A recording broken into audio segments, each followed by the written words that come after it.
الحمد للہ رب العالمین، الصلاۃ والسلام علی خاتم النبیین، اما بعد، فاعوذ باللہ من الشیطان الرجیم، بسم اللہ الرحمن الرحیم۔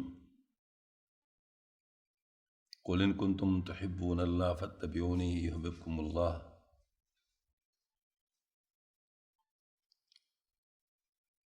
وقال اللہ تعالیٰ واطیعوا اللہ واطیعوا الرسول وأولی الامر منکم۔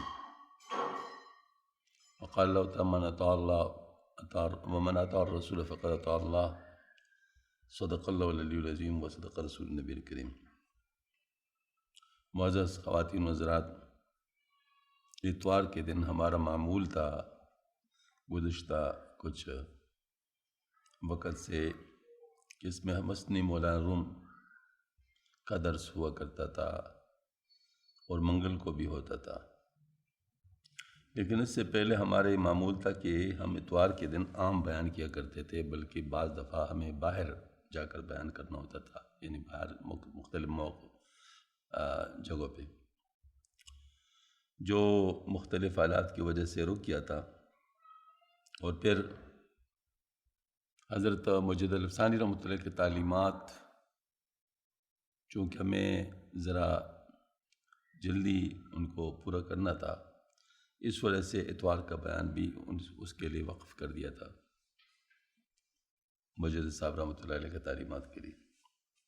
جب اللہ پاک نے اس کو پورا فرما دیا تو پھر ہم نے اس کو یہ وقت مثنوی شریف کو دے دیا، چونکہ کافی عرصے سے چل رہا ہے۔ تو اب کچھ ایسی چیزیں ہیں جو کہ عام بیانات میں کیے جا سکتے ہیں۔ تو ایک بیان ہمارا عام جو ہوتا ہے وہ خواتین کے لیے ہوتا ہے، ظاہر اس میں خواتین کے میٹرز ہم ڈسکس کرتے ہیں، لیکن ایسا عام بیان جو کہ سب کے لیے یکساں ہو، یہ ذرا اس کا چانس مس ہو گیا تھا۔ تو اب الحمدللہ اس کا صدر ہوا کہ اس کو دوبارہ شروع کیا جائے اور اس عام بیان کو بھی ہم جاری کر لیں، کیونکہ بعض باتیں صرف اسی کے ذریعے سے ہی سمجھ میں آ سکتی ہیں۔ تو آج انشاءاللہ اس وجہ سے اس کو شروع کر رہے ہیں۔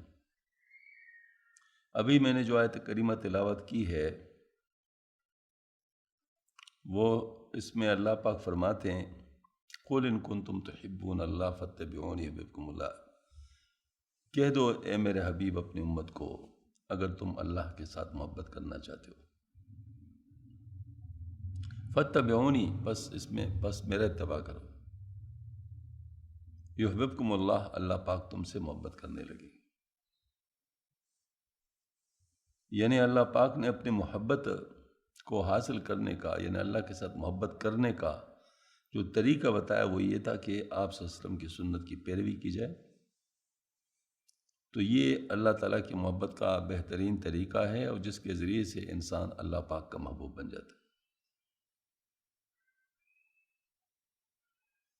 دوسرے لفظوں میں اس کا مفہوم یہ بھی ہو سکتا ہے کہ اگر محبت اللہ کے ساتھ کرنا چاہتے ہو تو اس کے لیے طریقہ آپ صلی اللہ علیہ وسلم کا اختیار کر لو، یعنی محبت بھی اس طریقے سے کر لو جس طریقے سے آپ صلی اللہ علیہ وسلم نے اللہ پاک سے محبت کی ہے، تو پھر وہی سنت والی بات ہو جاتی ہے۔ تو اس لحاظ سے یہ طریقہ انتہائی ضروری ہے کہ اس کو ہم سمجھ جائیں، اس پر عمل پیرا ہو جائیں۔ پھر آپ صلی اللہ علیہ وسلم کی سنت کو پانے کے لیے ہمیں تین جو بڑے راستے ہیں ان کو پہچاننا ہوگا اور ان کے پیچھے چلنا ہوگا۔ ان میں ایک راستہ حضرات امہات المومنین کی طرف سے ہدایت کا جو راستہ ہے ایک، دوسرا راستہ عام صحابہ کا ہے، اور تیسرا راستہ اہل بیت طہار رضوان اللہ کا۔ آج کل کے دور میں چونکہ اس میں افراد تفریق پایا جاتا ہے، کچھ لوگ صحابہ کی باتیں زیادہ کرتے ہیں، کچھ لوگ اہل بیت کی زیادہ باتیں کرتے ہیں، کچھ لوگ امہات المومنین کی قدر سے محروم ہیں۔ اس وجہ سے وہ پوری ہدایت یہ ملنا بڑا مشکل ہو گیا ہے۔ کیوں؟ ہدایت کے اصل میں یوں کہہ سکتے ہیں کہ دو ہیں حصے، ایک اس کو جاننا اور پھر اس کو ماننا۔ اس کو ہدایت کہتے ہیں۔ جب ہم اللہ پاک سے مانگتے ہیں نا اہدنا الصراط المستقیم، ہمیں سیدھا راستہ ہدایت فرما دیجیے، تو اس سیدھے راستے میں اللہ پاک ہی نے اس کو سمجھایا، صراط الذین انعمت علیہم، راستہ ان لوگوں کا جن پر تو نے انعام فرمایا۔ پھر کچھ لوگوں کے راستے سے منع فرمایا، غیر المغضوب علیہم ولا الضالین، ان لوگوں کا راستہ نہیں جن پر تیرا غصہ ہے، نہ ان لوگوں کا راستہ جو گمراہ ہو چکے۔ بس 3 قسم کے رجال کی بات آ گئی، ایک جن پہ انعام ہوا ہے، ایک جن پہ غصہ ہے، اور ایک وہ جن کو جو گمراہ ہو چکے۔ تو جن پہ انعام ہوا ہے ان کے پیچھے تو چلنا ہے، اور جن پہ غصہ ہے ان سے تو بالکل ہی کٹنا ہے، ان کی تو بات ہی نہیں سننی، کیونکہ وہی تو گمراہی کا ذریعہ ہے، اور جو گمراہ ہو چکے وہ بھی قابل رحم ہے، لیکن ہم ان کے پیچھے نہیں چل سکتے۔ تو یہ مطلب ہمارے لیے ایک کوئی کہ ذریعہ ہے کہ ہم لوگ ہدایت حاصل کر لیں تو جان بھی لے اور مان بھی لے۔ تو اس وجہ سب سے پہلے ہمیں صحابہ کے مقام کو جاننے کی ضرورت ہے، اہل بیت کے مقام کو جاننے کی ضرورت ہے، اور امہات المومنین کے مقام کو جاننے کی ضرورت ہے۔ ان تینوں کے مقام کو جاننے کی ضرورت ہے۔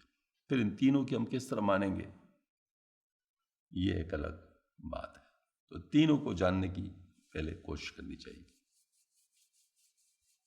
اصل میں آپ صلی اللہ علیہ وآلہ وسلم نے اپنی زندگی میں اس بات کی طرف امت کو مائل فرمایا ہے کہ میرے بعد کیا کرنا ہے۔ آپ صلی اللہ علیہ وآلہ وسلم نے ارشاد فرمایا کہ گزشتہ امتوں میں یہود میں 71 فرقے بن گئے تھے، نصارہ میں 72 ہو گئے تھے، اور میری امت میں ان قریب 73 ہو جائیں گے، لیکن ہدایت پر ایک ہوگا۔ تو پوچھا گیا کہ وہ کون سے لوگ ہوں گے؟ فرمایا ما انا علیہ واصحابی، جس پر میں ہوں، جس پر میرے صحابہ۔ ایک بات یاد رکھنی چاہیے کہ جس وقت صرف صحابہ کی بات آ جائے نا تو اس میں تینوں گروہ شامل ہوتے ہیں، تینوں گروہ شامل، کیونکہ سب ہے صحابہ، یعنی اہل بیت بھی صحابہ ہی ہیں، اور امہات المومنین بھی صحابیات ہیں، البتہ ان کی اپنی ایک اسپیشل مقام بھی ہے کہ گھر والے بھی ہیں اہل بیت، اور امہات المومنین وہ ازواج مطہرات ہیں۔ تو اس لحاظ سے جب اصحاب کی بات ویسے ایک علیحدہ آ جائے تو اس میں سب شامل ہوتے ہیں۔ تو مان علیہ و اصحابی میں یہ بات ہوگی جو میرے سنت کی پیروی کرے اور میرے صحابہ کے طریقے پہ چلے۔ سنت پہ تو چلنا ہے جو قرآن سے ثابت ہو گیا، لیکن سنت پہ چلنا کیسے؟ صحابہ سے سیکھنا ہے۔ سنت پہ چلنا ہے قرآن سے ثابت، اور سنت پہ چلنے کیسے؟ صحابہ سے ثابت۔ اس وجہ سے دوسری بات کہ صحابہ کرام ہر طبقے میں سے ہیں، پہاڑی بھی ہیں، صحرائی بھی ہیں، گاؤں کے بھی ہیں، شہروں کے بھی ہیں، بہت ذہین بھی ہیں، بہت سادہ بھی ہیں، کالے بھی ہیں، گورے بھی ہیں، ہاں جی، بہت علامہ بھی ہیں اور ان پڑھ بھی ہیں۔ یہ گویا کہ ہر قسم کے طبقے کی نمائندگی صحابہ میں موجود ہے، اور آپ صلی اللہ علیہ وسلم نے ان سب کی تربیت فرمائی ہے۔ ان کے اوپر اپنے اپنے شعبے، اپنے اپنے طبقے کا رنگ چڑھ گیا ہے آپ صلی اللہ علیہ وسلم کا، یعنی اپنے اپنے طبقے کے مطابق۔ لہٰذا جس طبقے میں جو ہے وہ اس طبقے کے صحابی کے پیچھے چلے، مالدار لوگ مالدار صحابہ کے پیچھے چلے، غریب لوگ غریب صحابہ کے پیچھے چلے، پہاڑی لوگ پہاڑی صحابہ کے پیچھے چلے، صحرائی لوگ صحرائی صحابہ کے پیچھے چلے، ذہین لوگ ذہین صحابہ کے پیچھے چلے، جو سادہ لوگ ہیں وہ سادہ صحابہ کے پیچھے چلے، مرد لوگ مرد صحابہ کے پیچھے چلے، اور عورتیں صحابیات کے پیچھے چلے۔ سبحان اللہ، کیا خوبصورت بات ہے۔ ہاں جی، یعنی ہر قسم کا نمونہ موجود ہے۔ اب جیسے آپ صلی اللہ علیہ وسلم نے فرمایا سلو کما رأیتمونی اصلی، نماز پڑھو اس طرح جس طرح مجھے نماز پڑھتے ہوئے دیکھا ہے۔ اب کچھ لوگ کہتے ہیں جی مردوں کی طرح نماز پڑھنا چاہیے عورتوں کو بھی، کیونکہ حدیث شریف ہے۔ بھائی حدیث شریف میں یہ تو بتایا ہی ہے کہ مرد، تو آپ صلی اللہ علیہ وسلم نے مردوں کو الگ طریقہ بتایا، عورتوں کو الگ طریقہ بتایا، تو عورتیں عورتوں کی طرح نماز پڑھے گی نا۔ اور اگر عورتوں نے بھی مردوں کی طرح نماز پڑھنی ہے تو مرد تو ہر وقت نماز پڑھنے کے مامور ہے، عورتیں تو مہینے میں کچھ دن نماز پڑھ ہی نہیں سکتی، پھر کیا کرے وہ؟ آپ صلی اللہ علیہ وسلم تو ہر وقت نماز پڑھتے تھے، تو کیا اس پہ عمل ہو سکے گا؟ تو یہ اصل میں بیوقوفی کی بات ہے، جو اس قسم کی بیوقوفی کی حرکتیں کرتے ہیں، چونکہ بڑوں کو مانتے نہیں لہٰذا اپنی مرضی کے مطابق باتیں کرتے ہیں۔ یہ اللہ تعالیٰ کا ایک عجیب قانون ہے کہ جس نعمت کی کوئی قدر نہ کرے نا، وہ اس نعمت کو اللہ تعالیٰ اٹھا دیتے ہیں اس سے۔ ورنہ ذرا تھوڑا سا آپ دیکھیں کچھ عرصہ آپ اپنے ایک ہاتھ کو استعمال نہ کریں، بس اس کو لٹکائے رکھیں یا کوئی اس طرح، کچھ دنوں میں سوکھ جائے گا، سوکھ جائے گا۔ ڈاکٹر لوگ کہتے ہیں کہ ذرا بڑے عمر کے جو لوگ ہیں نا، یہ اپنے کندھوں وندوں کو ہلاتے رہیں، اپنے ہاتھوں کو استعمال کرتے رہیں، ورنہ وہ مطلب جو ہے نا وہ شولڈر فریز ہو جائیں گے، پھر ہاتھ ہی نہیں اوپر اٹھا سکیں۔ تو جس نعمت کی انسان ناشکری کرتا ہے اس نعمت کو ہٹا دیا جاتا ہے اس سے۔ تو جو ذہین لوگ فقہا تھے ان کی قدر نہیں کرتے، ان کے خلاف باتیں کرتے، ان سے اللہ تعالیٰ فقاہت اٹھا دیتے، سمجھ ہی نہیں آتی ان کو پھر۔ ہاں جی، بچے کو آپ سمجھا لیں گے لیکن ان کو نہیں سمجھا سکتے، یہ سزا کے طور پر۔ تو بہرحال میں عرض کر رہا تھا کہ 3 رستے آپ صلی اللہ علیہ وسلم سے لینے کے ہیں موجود۔ امہات المومنین کا رستہ ہے، عام صحابہ کا رستہ ہے، اہل بیت کا رستہ ہے، لہذا ان تینوں رستوں پہ ہمیں گامزن ہونا چاہیے۔ جس نے تینوں سے لیا ان نے پورا دین لیا، جنہوں نے کسی سے لیا کسی سے نہیں لیا انہوں نے ناقص دین لیا، جن نے کسی کے انکار کیا مخالفت کی تو انہیں کچھ بھی نہیں لیا، مخالفت کی۔ اس وجہ سے ہم لوگوں کو بہت زیادہ اس مسئلے میں محتاط رہنا چاہیے، ان میں کسی کے خلاف بات نہیں کرنی چاہیے، ان کو سب کو حق پہ سمجھنا چاہیے۔ البتہ انہوں نے آپس میں جو اختلاف کیا ہے باتوں میں مسئلوں میں، تو مسئلہ وہ اختلاف پہ نیچے بھی آیا ہے، پھر فقہاء نے بھی اس میں اختلاف کیا، مطلب بعض کے بعد سے اختلاف ہوا، اور وہ اختلاف مزید نیچے آ کر ہم میں بھی ہے۔ تو اس وجہ سے یہ کوئی عیب کی بات نہیں ہے، اس میں یہ تو دین کی وسعت ہے، لیکن ان میں سے کسی کو غلط کہنا یہ خطرناک بات ہے، یہ ٹھیک نہیں ہے۔ تو ان تینوں کو ہم اعلیٰ درجے کے مقام والے سمجھتے ہیں، لہذا ان سب کی قدر کرنی چاہیے۔ کچھ باتیں ایسی ہیں جو صرف امہات المومنین کو پتہ چل سکتا ہے، اس کا کسی اور کو پتہ ہی نہیں چل سکتا، تو وہ تو مروی ہوں گی ان سے، وہ تو ہم ان سے لیں گے۔ جیسے عائشہ صدیقہ رضی اللہ عنہ کے پاس جو علم تھا اس سے بڑے بڑے علماء صحابہ جو تھے وہ بھی ان سے مسئلے پوچھتے تھے ان مسائل میں۔ تو ظاہر مطلب ہے کہ چونکہ ان کے پاس یہ علم تھا آپ صلی اللہ علیہ وسلم سے لیا تم نے۔ پھر جو صحابہ کرام اہل بیت ہیں وہ گھر کے حضرات ہیں، تو گھر کی بات جانتے، گھر کے اندر جو آپ صلی اللہ علیہ وسلم نے باتیں کی ہوں گی وہ باہر تو ہے نہیں، وہ کون بتائے گا؟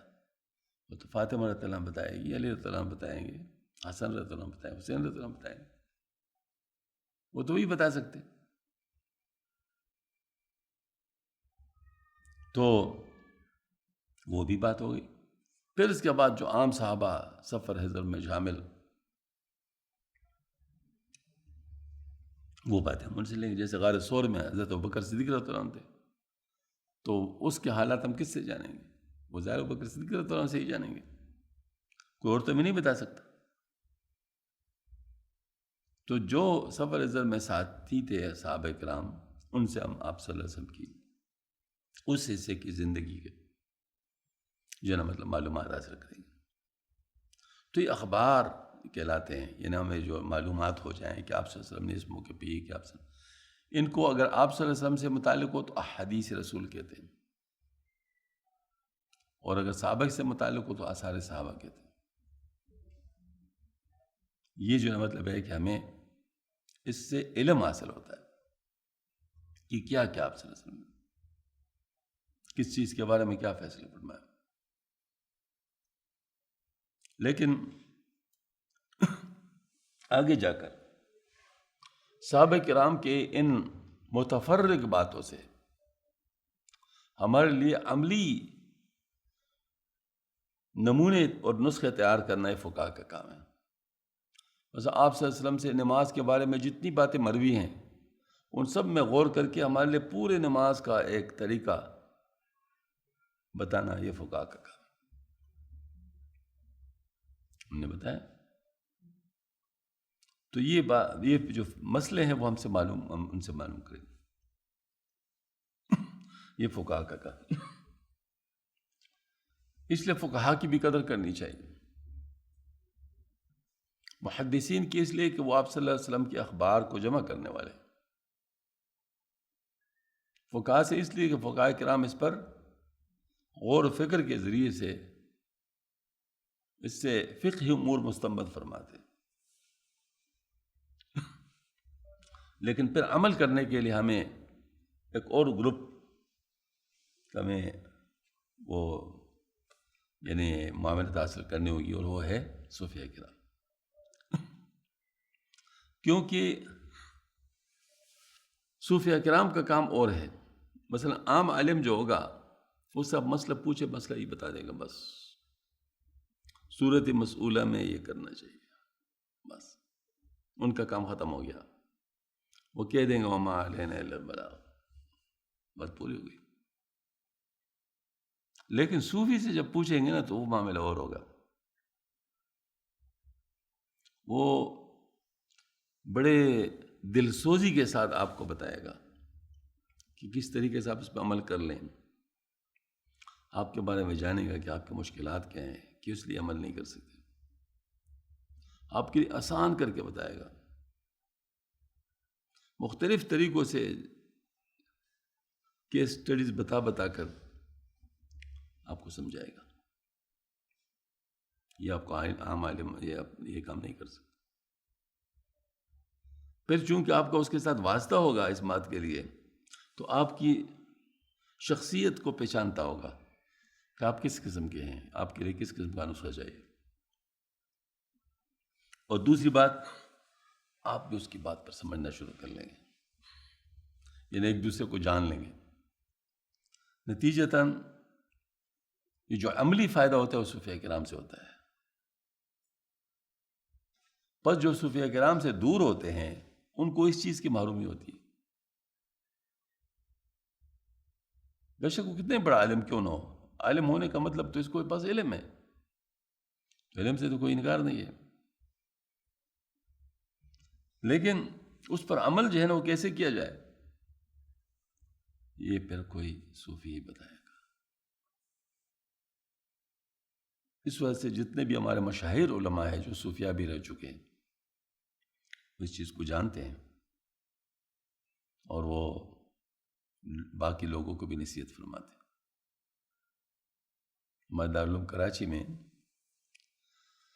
جب فارغ ہو رہے ہوتے ہیں طلبہ تو آخر میں ان کی ایک خاص نشست ہوتی ہے جس میں ان کے اساتذہ ان کو سمجھاتے ہیں کہ بھئی ہم نے تو آپ کو علم پہنچا دیا، لیکن اس پر عمل کرنے کے لیے آپ کو کسی شیخ کے ساتھ رابطہ کرنا ہوگا، ان کے ساتھ تعلق بنانا ہوگا، کیونکہ اس کے بغیر علم عمل میں نہیں آئے گا۔ دیکھیے میں آپ کو ایک بات بتاؤں، بہت آسان سی بات ہے۔ ہمارے کتابوں میں ایک کتاب ہے ریاض الصالحین، احادیث شریف کی کتاب، اس کتاب میں ابواب ہیں باطنی اعمال کی، باب الریا ہے، اس طرح باب حسد ہے یا کینہ ہے، اس طرح مطلب ابواب ہے، اس کے بارے میں احادیث شریف ہے. تو احادیث شریف وہ پڑھتے ہیں باقاعدہ، یعنی مدارس میں پڑھی جاتی. پہلے وقتوں میں تبلیغی جماعت میں جو فضائل اعمال ابھی تک نہیں لکھی گئی تھی، یہی کتاب پڑھی جاتی. تو اب کتاب میں علم تو ہے.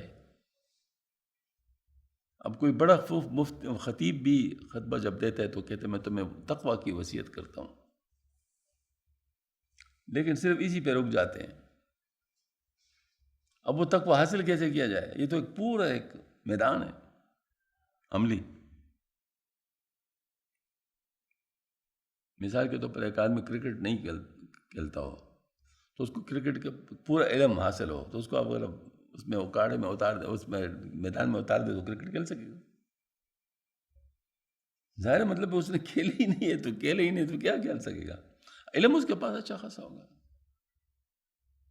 جانتا ہوگا کہ فلاں کھلاڑی صحیح کھیلتے ہیں، فلاں کھلاڑی صحیح نہیں کھیلتا ہے، فلاں یہ ہے، فلاں تب سر بھی کرے گا.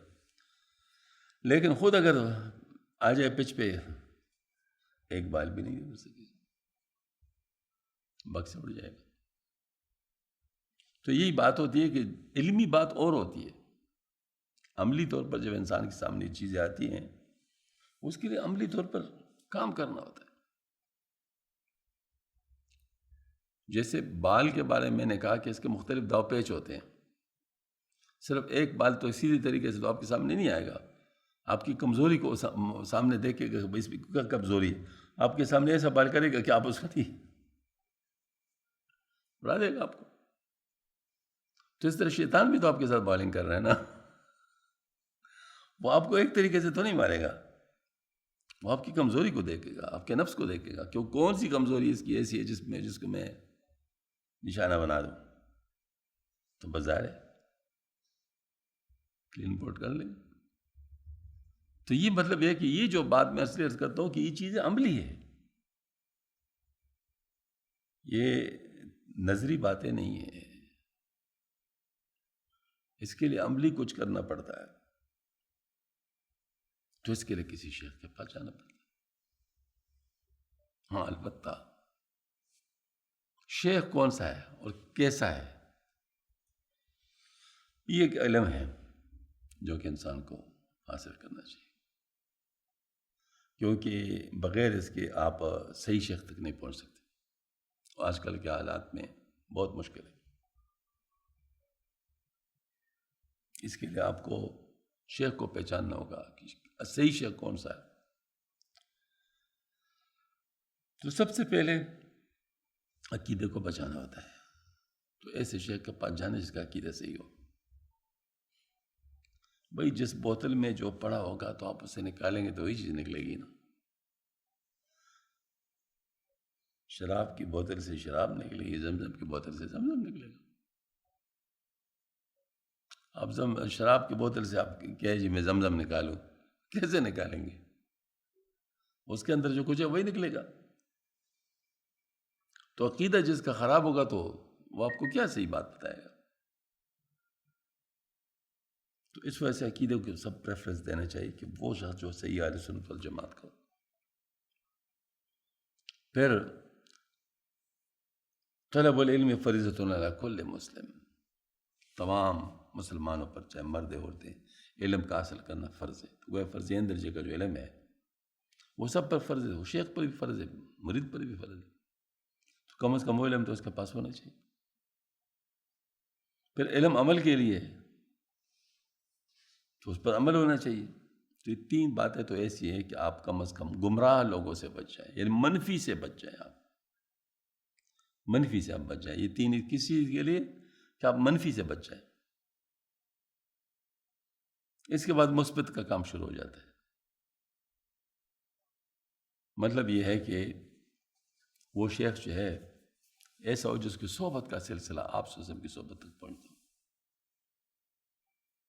کیونکہ اس میں برکت ہے. وہ برکت جو سلسلے کا ہے وہ اسی کے ساتھ ہے. تو ایسے شیخ سے بیعت ہونا چاہیے۔ پھر یہ ہے کہ کسی نے ان کو اجازت بھی دی ہو، یعنی اعتماد کیا ہو، اصل میں آپ اس اعتماد کی وجہ سے ادھر جا رہے ہیں۔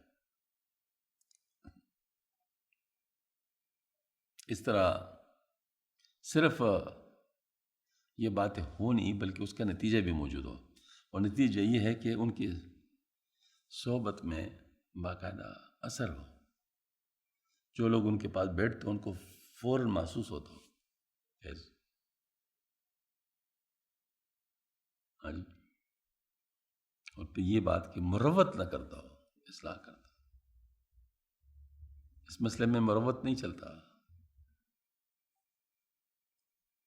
اللہ، کبھی دھوبی کو کپڑے دھوتے ہوئے دیکھے؟ کیسے دھوتے؟ نرم نرم ہاتھ سے دھوتے۔ ہاں جی، بعض دفعہ پٹاخ پٹاخ کے مارتے، تبھی اس سے میل نکلتا ہے۔ یہ واشنگ مشین بھی یہی کرتا ہے نا، اس کو خوب چکر دیتا ہے، سینٹریفیوگل فورس کے ذریعے سے اس سے میل کو نکالتے۔ تو یہ جو ہے نا مطلب ہے کہ یعنی مروت نہ کرتا ہو، اصلاح کرتا ہو۔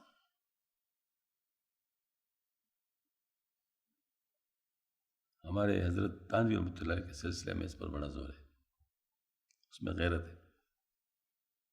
کہتے ہیں مرید کے سامنے نہیں بیچنا چاہیے،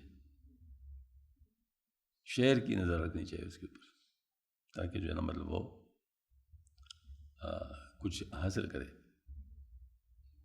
تو یہ مروت نہیں کرنا چاہیے۔ اور اخیر میں یہ ہے کہ ان کو دیکھ کے اللہ یاد آتا، دنیا کی محبت کم ہوتی۔ حدیث شریف میں ایسے لوگوں کی ایسی نشانی بتائی گئی، صاحب فیض جو ہوتے ہیں۔ اس وجہ سے ہمیں اپنے شیخ تک پہنچنے کے لیے نشانیوں کو سیکھنا ہے۔ اللہ جل شانہ ہم سب کو اس پر عمل پیرا ہونے کی توفیق عطا فرمائے۔ وآخر دعوانا الحمدللہ رب العالمین۔